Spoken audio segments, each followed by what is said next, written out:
Hello student, good evening, जय Shri Krishna, Radhe Radhe. I hope सभी अच्छे एवं स्वस्थ होंगे और आपकी तैयारी भी अच्छे से चल रही होगी।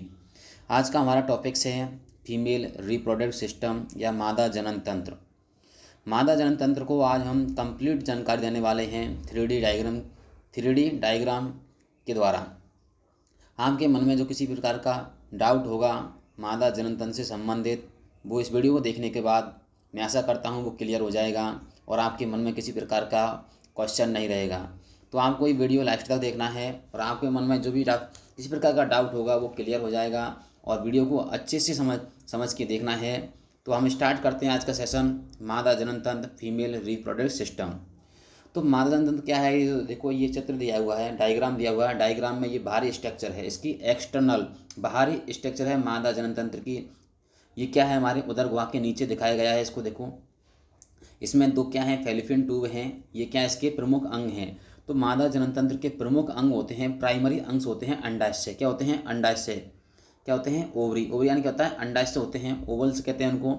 फिर क्या होते हैं? सेकेंडरी अंग होते हैं, फेलोपियन ट्यूब होती है, ये वाली फेलोपियन ट्यूब है। फिर यूट्रक्स है, यूट्रस गर्भाशय है, और फिर है वेजिना, योनि। ये इसके क्या होते हैं? सेकेंडरी अंग होते हैं। प्राथमिक अंग होते हैं अंडाशय होते हैं। ये इसकी अंडाशय की क्या है, स्ट्रक्चर दी हुई है।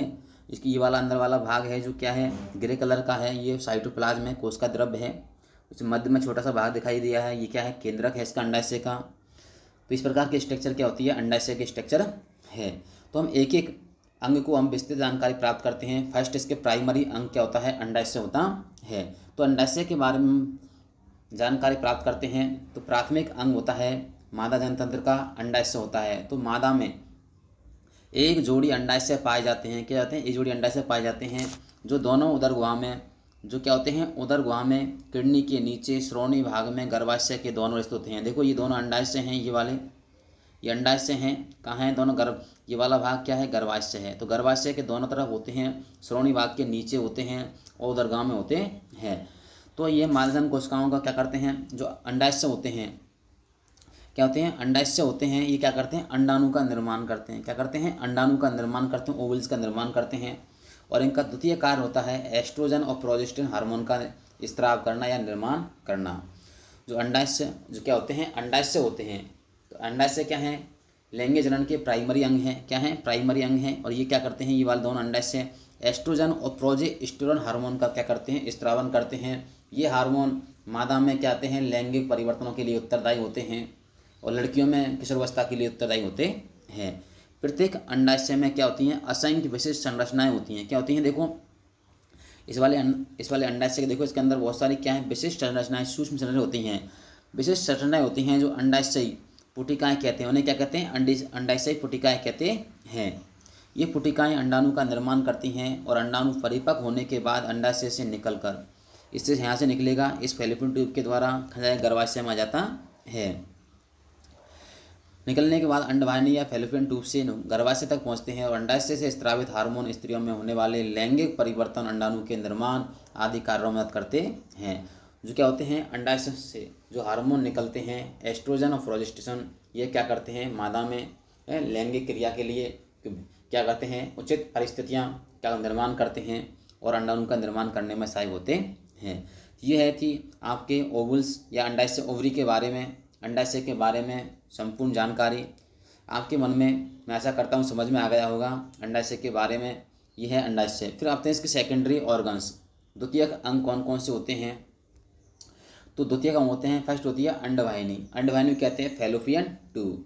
तो ये वाली है देखो, इसके बाद ये हाथनुमा संरचना है, देखो उंगलीनुमा संरचना है, ये है इसकी फैलोपियन ट्यूब। ये क्या है, ये वाली ट्यूब है फैलोपियन ट्यूब।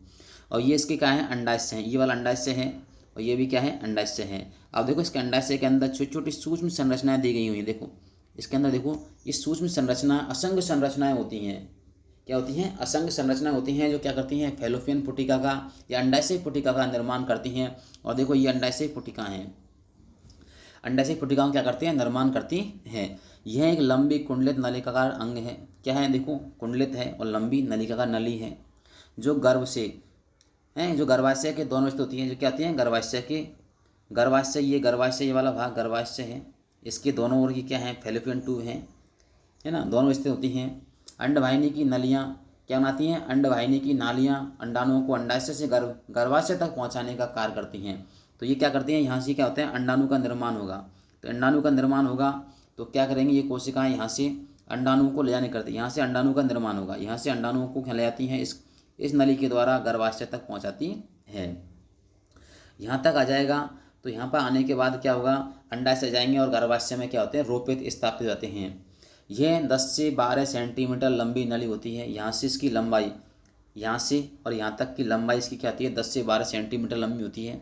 उदर गुहा में पीछे की ओर होते हैं, जस्ट आगे हमारे क्या होते हैं, जस्ट आगे नहीं होता, उदर में पीछे की तरफ स्थित होती है।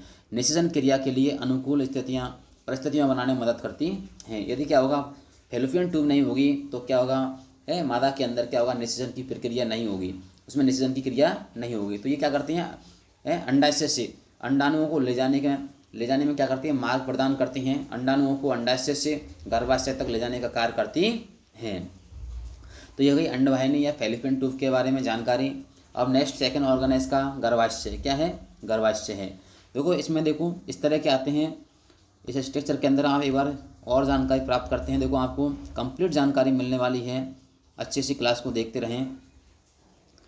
देखो इसके अंदर देखो इसको आपको वाइट कलर के स्ट्रक्चर देख रहे हो, ये है बेजिना, इसको कहते हैं योनि। ये क्या है, योनि है। यहाँ से क्या होता है, शुक्राणुओं का क्या होता है, शुक्राणु मादा के शरीर के अंदर प्रवेश करते हैं। जो आपको क्या देख रहे हैं, वाइट कलर के स्ट्रक्चर दिख रही हैं, ये देखो आगे क्या है, आगे मोटा होगा उसका शुंड भाग है, पीछे पूछना भाग है। अब यहाँ से शुक्राणु इसमें जाते हैं। देखो ये वाइट कलर के स्ट्रक्चर दिख रही हैं, ये क्या है, शुक्राणु है। शुक्राणु जाते हैं इस फैलोपियन ट्यूब के द्वारा जाएंगे और कहाँ जाएंगे, अंडाशय तक। शुक्राणु है और ये क्या है, अंडाशय। ये क्या वाला भाग है, अंडाशय है। जैसे इसके अंदर जाएगा, इसको भेदेगा, इसको क्या निषेचित करने के बाद क्या होगा, अंडाशय और शुक्राणु मिलने से क्या बनेगा, दो केंद्रीय, हाँ, तो क्या होगा, भ्रूण का निर्माण होता है। कि कोशिका होती हैं, अंडाणु निश्चित होने के बाद इसे ओवरी से अंडाशय से निकल के फैलोपियन ट्यूब में जाता है और फैलोपियन ट्यूब से निकलता हुआ वापस धीरे धीरे पहुँच जाता है, वापस दोबारा पुनः गर्भाशय में पहुंच जाता है और गर्भाशय की भित्ति से रोपित होकर भ्रूण या किसके बच्चे का निर्माण होता है। तो ये फैलोपियन ट्यूब क्या करती है, फैलोपियन ट्यूब एक मार्ग प्रदान करती है अंडाशय से अंडाणुओं को गर्भाशय तक लाने में, और योनिस के माध्यम से क्या होते हैं, शुक्राणु फैलोपियन ट्यूब के द्वारा कहाँ पहुँचते हैं, अंडाशय तक पहुँचते हैं। तो इसका सेकंड ऑर्गन है गर्भाशय। क्या है, सेकंड ऑर्गन क्या है, गर्भाशय है मादा जनतंत्र का। तो गर्भाशय किसे कहते हैं, तो गर्भाशय उदर के निचले भाग में मूत्र थैली या मलाशय के मध्य में होता है। क्या होता है, गर्भाशय क्या होता है, और मूत्राशय और क्या होता है, मलाशय के मध्य में क्या होता है, स्थित होता है। देखो ये वाली क्या होता है, देखो ये वाला क्या है, ये वाला भाग हमारा मलाशय, ये वाला है मलाशय है, और ये क्या है हमारा मूत्राशय। क्या है, मूत्राशय है। अब इसके मध्य में जो क्या है, ये वाला भाग है, ये वाला स्ट्रक्चर, ये क्या है, गर्भाशय। क्या है, गर्भाशय। तो गर्भाशय क्या होता है, मलाशय और मूत्राशय के मध्य में स्थित थैलीनुमा संरचना होती है। और यह क्या है, एक खोखला मांसल अंग है। क्या है, खोखला है। देखो यहाँ से बिल्कुल इसमें तब क्या है, इसके अंदर गर्भाशय के अंदर क्या है, बच्चा है, भ्रूण है। यदि बच्चा नहीं होता है तो क्या होता है, एक खोखली संरचना होती है, जहाँ दोनों अंडवाहिका संयुक्त होकर एक थैलीनुमा संरचना का निर्माण करती हैं, जिसे यूट्रस कहते हैं। ये क्या करते हैं, थैलीनुमा संरचना का निर्माण करते हैं, जिसे क्या कहते हैं, गर्भाशय कहते हैं। एक देखो ये चार तरफ से क्या है, थैलीनुमा स्ट्रक्चर है, जिसे क्या कहते हैं, गर्भाशय कहते हैं। इसका चौड़ा भाग ऊपर होता है, सकरा भाग। क्या देखो ये वाला भाग चौड़ा भाग है और नीचे क्या है, सकरा भाग होता है। गर्भाशय में शुक्राणु द्वारा निषेचित अन्न स्थापित होकर भ्रूण विकास करता है। और जैसे क्या होगा, जो क्या है, गर्भाशय शुक्राणु द्वारा निषेचित अंड कोशिका होगी, वो वापस कहाँ होती है, अभी मैंने चित्र के माध्यम से बताया, वापस गर्भाशय में आती है और गर्भाशय की दीवारों से रोपित होकर भ्रूण का निर्माण करती है। माता और भ्रूण के मध्य में स्थित कड़ी प्लेसेंटा। क्या है, प्लेसेंटा का रोपण गर्भाशय में होता है। देखो ये तंतुनुमा संरचना है, ये तंतुनुमा संरचना है। ये क्या है, प्लेसेंटा है। प्लेसेंटा के माध्यम से शिशु को क्या होता है, पोषण प्राप्त होता है, ऑक्सीजन मिलती है, ब्लड मिलता है, संपूर्ण क्या होता है, पोषण, उसका संपूर्ण क्या होता है, पोषण है, ऑक्सीजन है, जितने भी उसको क्या पोषक तत्व चाहिए वो प्लेसेंटा या गर्भनाल के द्वारा होता है। और नीचे देखो ये नलीनुमा स्ट्रक्चर है, इसकी क्या है, गर्भनाल है। क्या है, गर्भनाल है।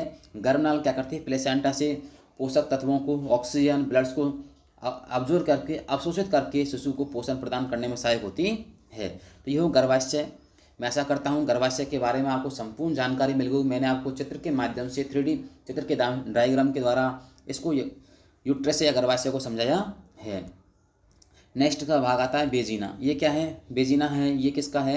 ये किसका है? गर्भाशय का क्या ग्रीवा वाला भाग होता है। इससे क्या होता है? गर्भाशय जुड़ा होता है। इस तरह गर्भाशय होता है और गर्भाशय का जो क्या होता है ग्रीवा, ग्रीवा मतलब गर्दन वाला भाग होता है, वो क्या कहलाता है? योनि कहलाता है। क्या कहलाता है? योनि कहलाता है, जिसे कहते हैं बेजिना। योनि मूत्राशय के मध्य लगभग 8 से 10 सेंटीमीटर लंबी नलिकाकार नली होती है।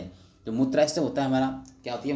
मूत्राशय होता है। मूत्राशय के अंदर 8 से 10 सेंटीमीटर क्या होती है? लंबी नली होती है, जो स्त्रियों में मैथुन अंग का क्या करती है? मैथुन अंग के रूप में कार्य करती है।